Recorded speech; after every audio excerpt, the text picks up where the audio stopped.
Shalom Godly Family, yuk kita nikmati teh hangat, teduhkan hati, hadirkan semangat.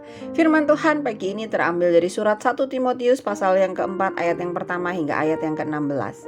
Godly Family yang terkasih, melalui perikop hari ini ada beberapa hal yang ditegaskan Paulus kepada Timotius dan juga kepada kita, yaitu yang pertama menjadi teladan dalam segala hal. Bapak Ibu bisa melihat di dalam ayat yang ke-12.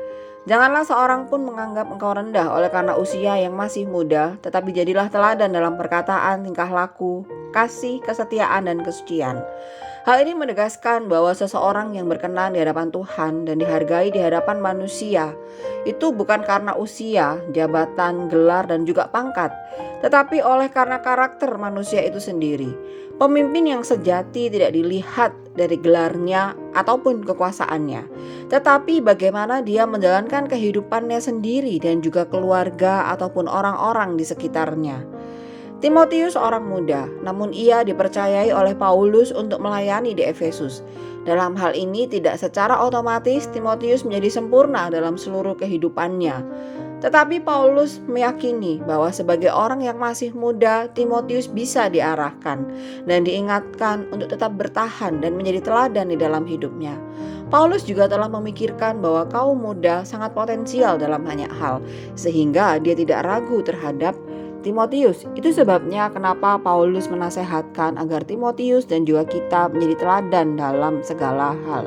Kemudian yang kedua, Bapak Ibu bisa melihat di dalam ayat yang ke-13.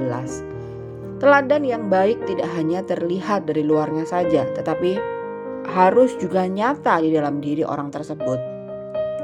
Jika Timotius hanya berusaha menjadi yang terbaik atau menjadi teladan ketika di hadapan orang lain, maka sikap yang demikian merupakan sebuah kepura-puraan, dan kepura-puraan tidak akan bertahan lama. Paulus mengajarkan kepada Timotius untuk tetap bertekun dalam membaca firman Tuhan, dalam membangun dan mengajar.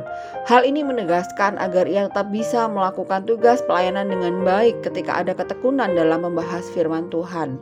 Jelas bahwa dalam pelayanan yang ia temui bukan semuanya mudah. Sebagaimana dikatakan bahwa keadaan jemaat di Efesus di mana Paulus melayani sedang dipengaruhi oleh ajaran-ajaran sesat. Sehingga senjata yang paling ia butuhkan adalah dengan membangun relasi yang erat dengan Tuhan agar ia mampu menghadapi jemaat di Efesus.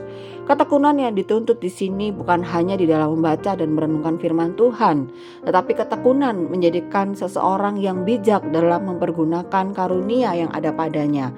Dengan demikian, maka Timotius harus mampu, tekun, teliti, dan cekatan dalam mempergunakan karunia yang ada padanya. Hal itu tidak hanya berlaku kepada Timotius, tetapi itu juga berlaku kepada kita dalam hal merenungkan, membaca firman Tuhan. Tidak hanya dibaca dan direnungkan, tetapi kita juga harus bertekun dalam membaca firman Tuhan. Kita juga harus teliti dalam membaca firman Tuhan. Kemudian yang ketiga, Bapak Ibu bisa melihatnya di ayat yang ke-15 sampai ke-16, yaitu senantiasa berjaga-jaga. Di ayat yang ke-15 dituliskan, perhatikanlah semuanya itu. Hiduplah di dalamnya supaya kemajuanmu nyata kepada semua orang. Kata memperhatikan dalam ayat ini tidak hanya sebatas memperhatikan, tetapi juga menjaga, merawat, dan memelihara. Dengan kata lain, ayat ini menegaskan kepada Timotius agar ia senantiasa menjaga, memelihara apa yang ia ajarkan dan lakukan di dalam kehidupan berjemaat, agar tetap berada di dalam koridor firman Tuhan. Dengan kata lain, ini adalah tuntutan untuk berintegritas di tengah-tengah pelayanan. Kita pun dituntut untuk menjadi teladan, untuk dapat menyatakan kemuliaan Kristus di dalam kehidupan kita sehari-hari. Dan kita pun juga dituntut integritas kita di tengah pelayanan kita.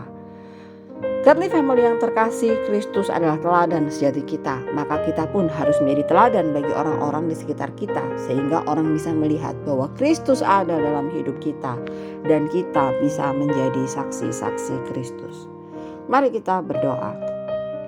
Tuhan Yesus, terima kasih Engkau telah menjadi teladan yang kudus dan sempurna bagi kami. Ingatkan kami bahwa orang-orang akan melihat Engkau melalui apa yang kami lakukan dan kami ucapkan. Tolonglah agar kami dapat mencerminkan diri-Mu dalam setiap hal yang kami lakukan. Terima kasih ya Tuhan, dalam nama Tuhan Yesus Kristus kami berdoa. Amin.